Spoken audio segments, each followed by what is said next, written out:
हे बाबासाहेब जाणून होते. मग देशाला उभा करणारे हे हात, ही माणसं, यांना योग्य न्याय मिळाला पाहिजे, ही भूमिका बाबासाहेबांनी घेतली.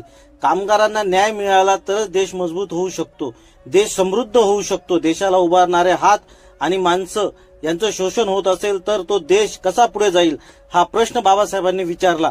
आणि बाबासाहेबांनी या देशातील कामगारांच्या समस्या जाणून घेतल्या आणि कामगारांच्या या समस्यांचा वाचा फोडण्यासाठी आवाज उठवण्यास सुरुवात केली. या ठिकाणी डॉक्टर बाबासाहेब आंबेडकर यांचे कामगाराबाबतचे धोरण किंवा त्यांची कामगाराबाबतची तळमळ ही वरवरची नाहीये, किंवा ती फक्त कामगारांना आपल्या बाजूने वळवून नेता होण्यासाठी नाहीये.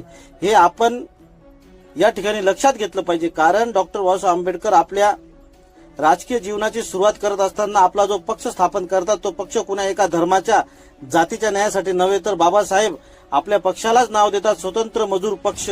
या ठिकाणी गोष्ट आपण आवर्जून लक्षात घेतली पाहिजे की बाबासाहेब या देशातील कामगारांना एकत्र करण्याचा प्रयत्न करतात. या देशातला कष्टकरी कामगार, तो शेतमजुरापासून ते कारखानदार मजुरापर्यंत, घरमजुरी करणाऱ्या आई बाई पासून ते मिलमध्ये काम करणाऱ्या ताईपर्यंत, असं सर्व मजुरांचं, कामगारांचं दुखणं हे बाबासाहेबांना आपलं वाटतं. आणि म्हणून यासाठी बाबासाहेब आपला पहिला पक्ष हा थेट मजुरांच्या नावे स्थापन करतात. ही या देशाच्या इतिहासातील महत्वाची आणि देशाच्या सामाजिक, राजकीय आणि कामगार चळवळीला वळण देणारी घटना.